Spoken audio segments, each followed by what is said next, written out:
북한이 ICBM까지 발사하면서 고강도 도발을 이어가고 있는데요. 윤석열 당선인이 오늘 오후 시진핑 국가주석과 통화를 해서 대북 문제를 논의할 예정입니다. 집무실 이전과 인사권 문제 등으로 촉발된 신고 권력 사이 갈등은 해법을 찾지 못한 채 깊어지고 있습니다. 인수위에 나가 있는 취재기자 연결합니다. 이경국 기자. 네, 서울 삼청동 인수위입니다. 네, 오늘 있을 윤석열 당선인과 시진핑 주석의 통화 내용 궁금한데요.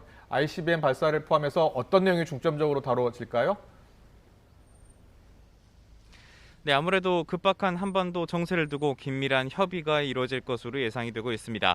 앞서 어제 북한이 대륙간 탄도 미사일을 발사한 뒤에 윤석열 당선인 수시로 상황을 보고받으면서 대응책을 논의를 했습니다. 늦은 시간까지 상황 점검을 위한 회의가 진행이 됐는데요. 인수위 외교안보분과 관계자들도 의견을 적극적으로 개진했습니다. 윤 당선인은 오늘 SNS를 통해서 북한이 서해 수호의 날을 하루 앞두고 12번째 도발을 해왔다면서 도발로 얻을 수 있는 건 없다. 더욱 굳건한 안보 태세를 갖추겠다고 엄중 경고를 보내기도 했습니다. 취임 전 윤 당선인과 새 정부의 위기 관리 능력이 시험대에 올랐다는 분석이 나오고 있습니다. 말씀하신 것처럼 윤석열 당선인 오늘 오후 조금 뒤에 시진핑 중국 국가주석과 정상통화를 진행하는데요.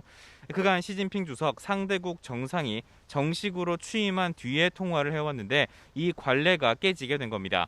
새로운 한중 관계에 대한 기대감과 함께 대북 문제에 대한 논의가 그만큼 시급한 상황이라는 점도 읽히고 있습니다. 정권 이양기에 불안한 안보 상황이 이어지고 있습니다. 문재인 대통령과 윤석열 당선인 두 신고 권력 사이의 갈등이 여전히 해법을 찾지 못하고 있다고요?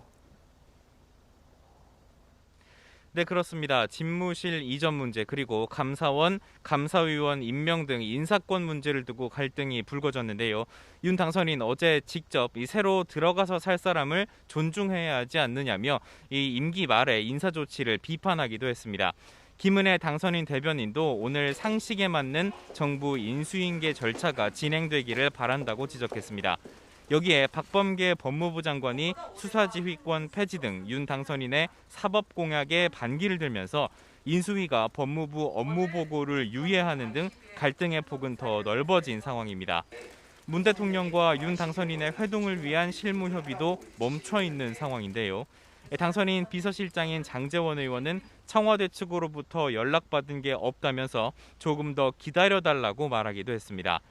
문 대통령이 다른 이의 말을 듣지 말고 당선인이 회동 문제를 직접 판단해달라는 뜻을 밝히기도 했는데 윤 당선인 측은 당선인 판단에 문제가 있다는 것이냐 참모들이 판단을 흐린다는 거냐며 신경전을 이어가는 모습이었습니다.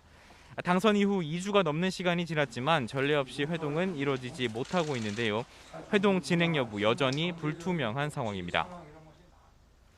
네, 그리고 윤석열 당선인이 민주당 박홍근 신임 원내대표에게 전화를 걸었고 함께 협치하자라는 뜻을 전했다고요? 네, 그렇습니다. 윤 당선인 어제 이 민주당 신임 박홍근 원내대표에게 전화를 해서 축하 인사를 전하면서 함께 소통해서 협치하기를 희망한다는 뜻을 전했습니다.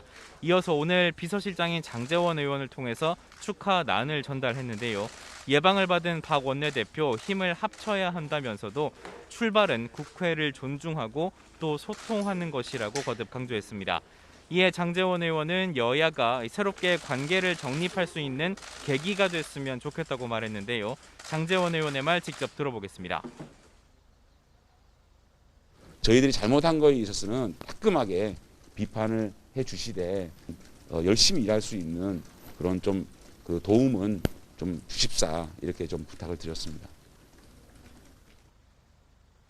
네, 취임 이후에 여소야대 전국 속에서 국정을 펼쳐야 하는 만큼 일찍이 민주당에 협조를 요청한 것으로 보입니다. 오늘도 주요 부처들의 인수위 업무 보고가 이어지고 있습니다. 관련 내용도 전해주시죠. 네, 인수위 오늘 6개 분과를 가동해서 주요 부처들로부터 업무 보고를 받고 있습니다. 존폐 기로에선 여성가족부 업무 보고 조금 뒤인 오후 4시부터 진행이 될 예정입니다. 여가부는 기존에 맡고 있던 정책 기능 조정을 포함해서 조직 개편 방향 검토 내용을 보고할 것으로 예상이 됩니다. 논란이 이어지는 가운데 인수위는 여가부라는 이름으로 부처가 존치될 가능성은 없다고 강조했는데요. 직접 들어보겠습니다.